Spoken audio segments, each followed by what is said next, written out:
कोणाचं, बोलला काय नाही बोलला काय, व म्हणणं हे म्हणून बोलितो, बोल आमका तज्ञ, बोल तमका तज्ञ.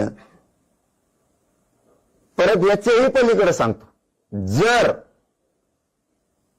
वाटतच असेल आणि गैरसमजच वाटत असेल तर तिथं आलेल्या मंत्रिमंडळाला स्पष्ट सांगितलेलं आहे, बघा बरं का मराठा भावानो, यांना तुमच्या तर मयातली दुरी निर्माण करून तोडायचे एकमेकाला. मी एकदा तुमच्यापासून बाजूला गेलो की वाटोळं झालं, हे यांचा उद्देश. आणि मी प्रखरपणानं फक्त आणि फक्त मराठा समाजाच्या लेकीबाळीचं, पोराबाळांचंच कल्याण करतोय. आणि मग आता हा विषय संपेतच आणला ह्या मनोज जरांगेनं. पश्चिम महाराष्ट्र मराठवाडा जर आरक्षणात गेला तर खाली काय राहिलं? आपल्याला बोंबलायला, काही मिळवायला काही नाही राहिलं. त्यामुळं कुणीही विश्वास ठेवायचा नाही.